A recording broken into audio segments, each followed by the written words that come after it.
Joining me now is Alan Shipnuck. He is a writer at large for Scratch Golf. He is the author of the book on all of this called Live and Let Die. And he's the author of a new book on the two-time now champion of the Masters, Rory McIlroy. Alan, welcome back to the story. It's good to see you.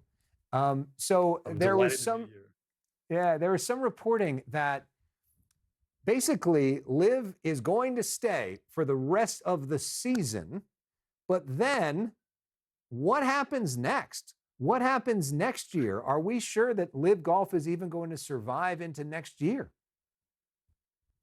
Nobody is sure of that, including the players on the tour, including the CEO, who put out a very carefully worded letter to the employees, as you mentioned.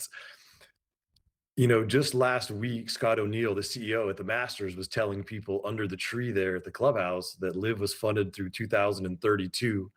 Now they're funded through 2026. That the state of play is ever evolving and uncertain. And there are larger things happening. The Public Investment Fund of Saudi Arabia just put out this new 5-year plan.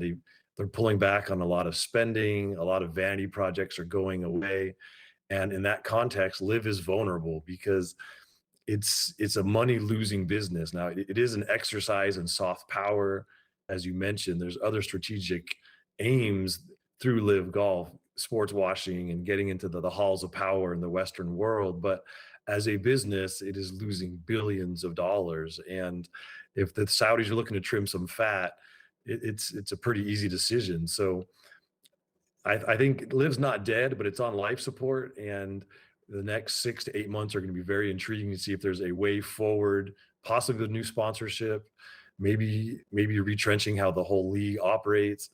But right now, the future is extremely uncertain. So there has not been a great relationship between LIV and the PGA Tour, and some of the players on the tour have been very against the folks that went to LIV. If LIV goes away, does the PGA Tour welcome back those golfers with open arms? No, quite the contrary. It's time for vengeance and payback. Most of LIV golfers are going to be out in the wilderness. They can play on the Asian tour, they can play on the European tour, but there's no love lost with the PGA Tour in the United States. And the players on the PGA Tour do not want their jobs taken by the LIV defectors. So there's going to be roadblocks. There's going to be suspensions.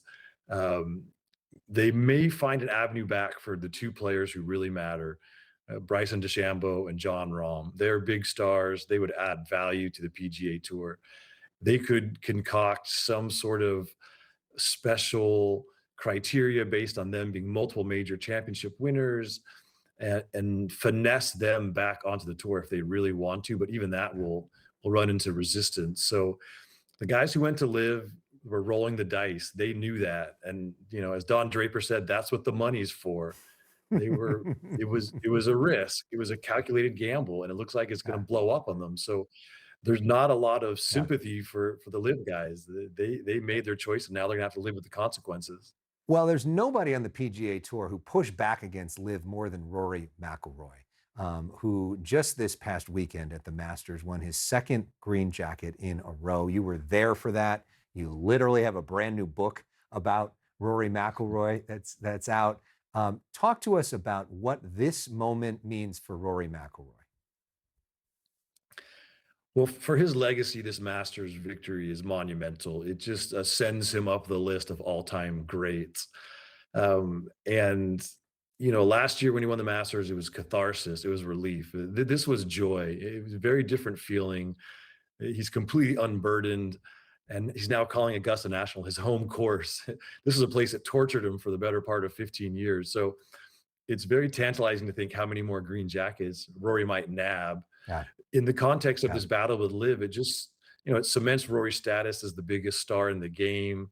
It's just another example of when you play on the tour, the competition is tougher. You're more optimized for the challenge of the major championships like the Masters. And so it's a big moment for him personally. And also the echoes are felt in this larger battle. Alan Shipnuck, thanks so much. We'll be right back with more after this.